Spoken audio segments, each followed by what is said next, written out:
You play Belveth. What's your goal at the game? Actually, I got a few gold at the game. Some realistic, some not so much. Okay, let's hear that. I would.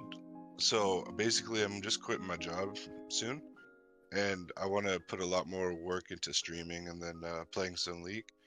Okay. And I know what I end up doing a lot each season is I'll play hard until I hit gold, and then I'll stop playing.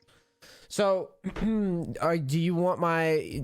I know this is a coaching for League, but would you also be open to streaming advice as well? Yeah, absolutely. Okay, because I'm gonna ask you some tough questions if you're gonna do this. You don't have to tell me how much money you have, but can you afford to stream for like a year or two and not really worry about it? Yes. I saved up for basically 15 years. Holy shit.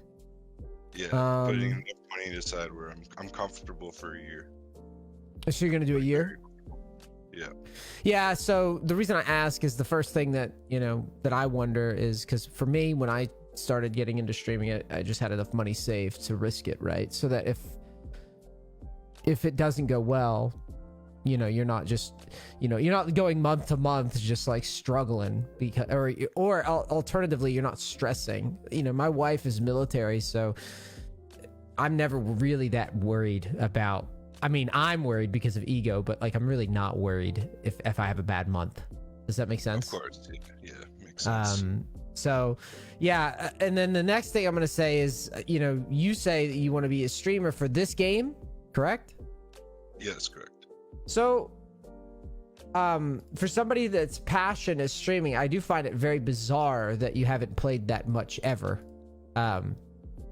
I know you said, you get the gold and stop, but I find that kind of a weird contrast to the idea of like, I'm going to take a year off from streaming. Usually when people tell me something like that, they normally intend to play a lot, before, or they're hungry to play. I guess that's what I'm saying. They're hungry to play games. And basically my issue is I a lot of the times work like 14-hour shifts. So then I find it really hard because I'll get home, I'll sleep, I'll go right back to work. Got it. 6 days a week. But you know where I'm going with this. You're gonna have to play. Absolutely. Yeah.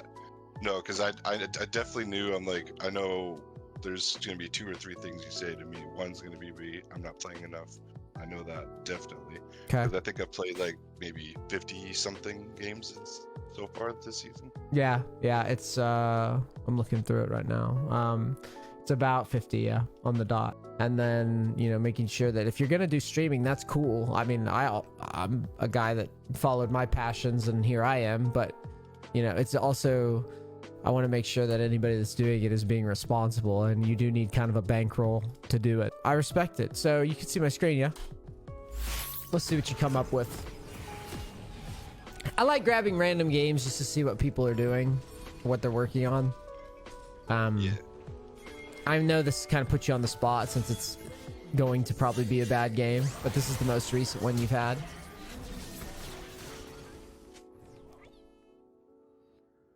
Minions have spawned. All right, so you tell me what you were thinking here to start. What I typically like to do is do a 3 camp and then go top. Okay.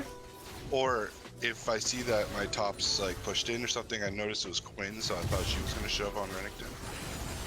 So I was like, okay, so I'm probably gonna do a 3 camp. Well, let's talk about that this. Let's talk about this 3 camp actually. Oh, okay, yeah. I see what you're saying. You notice that mid's pushing, and so you decide that you're gonna do this. Then knows the volley berry.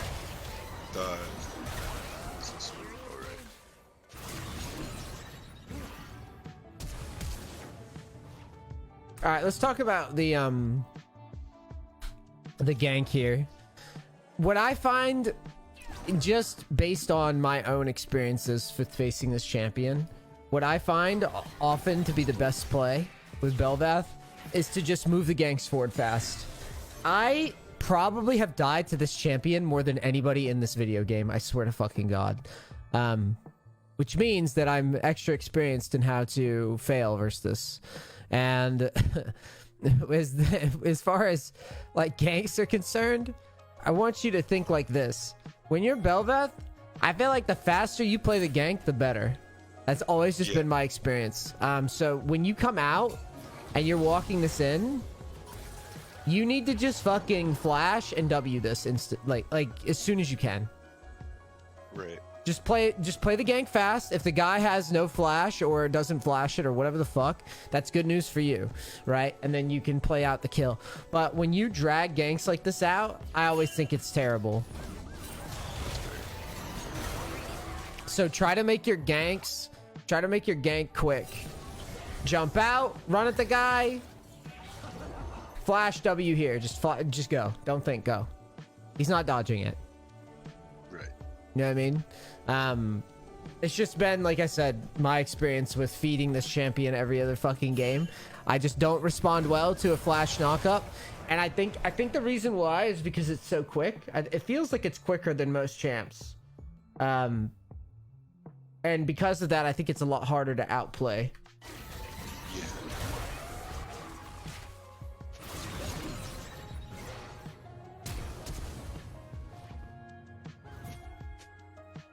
And that way, you know if you land it, you can just commit to it, and if you don't, then you can bail.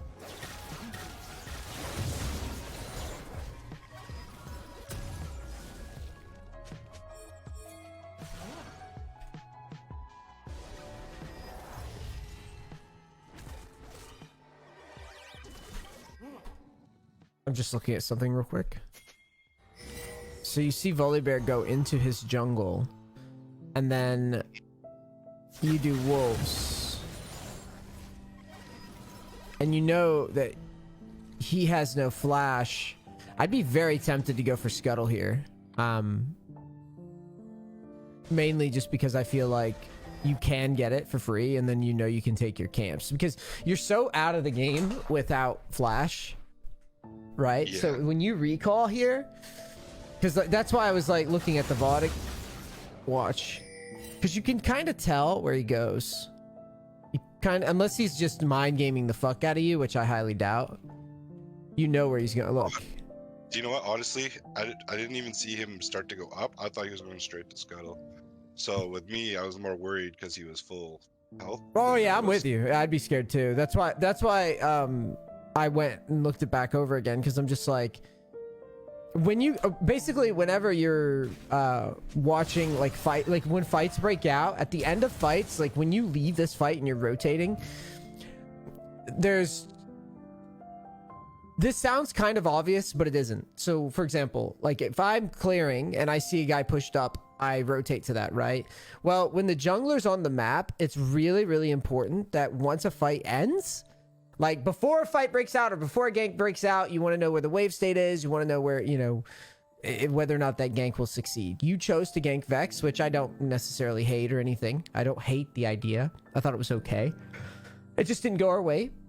After that play and you fight the jungler, it's really important as you're rotating to your camps, because you have nothing else that you can be doing. It's really important that you pay attention to that guy. Yeah. Where he goes exactly, because that's how you can determine optimal pathing in tight spots like these. Now again, he could be mind gaming the fuck out of you, but I highly doubt this ever happens in any elo even below fucking master. I don't think this ever happens, but like a really smart player could do something like this and like go into your jungle. But I mean, again, there's no way that's happening in this elo. So when he points his nose, what's up? If I was Volibear and I saw that the Bel'Veth was low HP, Flash is gone, I'm full HP, and I saw that I didn't have blue, I would have went right to my... Right, exactly. Exactly. That's what I would have done personally. He rats himself out though on the ward, and that's why I tell people the vision bait stuff or the vision juke stuff, where you like point your nose one way and then switch and go around. Yeah, it's really powerful, because like he like if I'm in this game, I would literally just clear this and then walk to Scuttle, then clear my blue, and then clear my Gromp, because at that point you've got the vision here, and then you'll have the vision on Scuttle. If he decides to just man mode and go into our jungle for some reason, we'll probably see it, right? Because we'll have the information the whole way through. Right.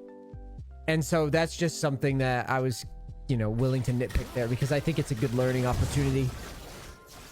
Because you would have healed up Basically, if you walk over to Scuttle here, you would basically be on it while it spawns, and then you can safely get it, and then You could safely you'll get be blue. you'll be protected. Yeah, you'll be protected.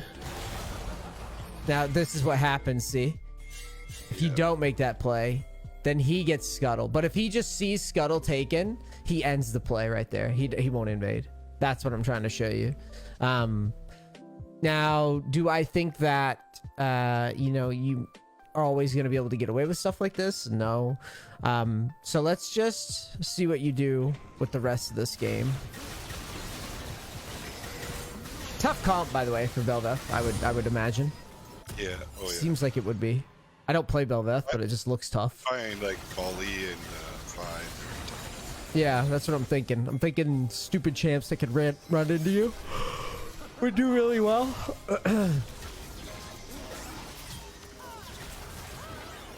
Cool. So you pick up a free kill.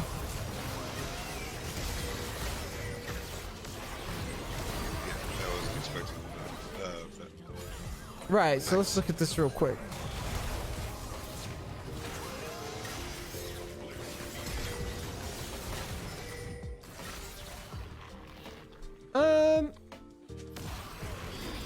I mean, I don't blame you for testing it a little bit, but yeah, it's one of those spots where if you lose track of mid prio, And I should have known because mid was pushed in. I mean, it's hard to juggle in a team fight. I get it. But if I were you, I would have been pleased with the fact that I just recovered. That's why I'm kind of weirded out by the choice to keep going. Because the open was so bad, right? Yeah, absolutely.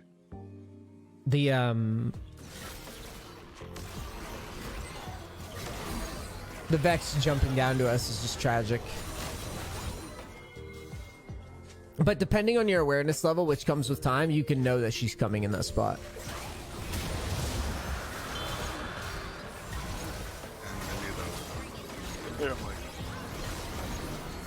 So, in this spot, do you feel like if you get Dragon, you like kill them all here? Is that what you're thinking? No. That's why I said I have no idea why I did that. Yeah, I think this is end of review on this because it's just goofy, right? Like if you could convince me that like, I think that if I steal Dragon here and get the fucking pickup, right? The passive, if that's what it is, it's the passive, right? Yeah. So, but I'm not even level 6 yet, so it's not. Yeah, it's not gonna work. Yeah, it's not gonna work. That's why I'm like, I don't know why I did that. So Yeah. Yeah. Oh, yeah. That's right. You are. You're not even 6. Yeah. So yeah, this won't float ever. So all I could say is that like, if you could reliably tell me that either A, I'm only going over this just because it's a good way to like frame this up for the future. The only way that I'm going for Dragon in low elo like this ever is if I'm about 100% sure that I could get out after I take Dragon. Or get in, steal it, get out. Yeah. If I'm 100% that I can go for it, well, it's like even if I miss it, if I'm convinced that I can go for it and get out, right? Yeah. If I can make the attempt and leave, that's cool. I'm happy with that. However, if it's like a suicide mission to steal objectives, I never want to be in that position in solo queue. I just think it's so bad because you're just gonna die and then you're like, hey team, I gave you a Dragon, now you guys carry me, because you're just tempoed out, like you're just off the map. Yeah. Which is just not good. But like this, going for that and then maybe like hopping out. Well, you can't hop out unless you're level 6. Wait, that's only level 6 too? Only level 6 you can hop out. Question for Bel'Veth though. Question for Bel'Veth. Is that just, that is a 6th thing? That is not like you needed to get a kill or needed to get a... No. You do need to be in your ultimate form to go through walls. So... You can't just dash through walls normally. So you're saying that you would need to take the Dragon to get out? Absolutely. Yeah, exactly. Oh, then yeah, this is just a mega int then. That's why I said I don't know why I did that. That's it. I thought about it as soon as I blast coned in. I'm like, why did I just do that? That's all good, man. For some reason, I thought you could jump walls pre-6, but I wish. That'd make her feel. I guess it just Otherwise, feels like she's jumping walls because she's moving so fast pre-6 that you just assume that she can, but no. It's like the dash distance doesn't make a difference. It's just. Yeah. All right, that's the end of the review. Okay, so the takeaways here, you know, off the initial, I would say let's make sure that when we're ganking, we just play the ganks fast as Belveth. Yeah. That's always what kills me. That's just this. I'm telling you, man. I single-handedly have pumped up Belveth players KDA for the past like 5 months or whatever. Because I just can't dodge that. I cannot dodge their ability. I can't dodge the gank. I never know where she's coming from. I don't know. I'm just fucking bad at it. In general. But anyway.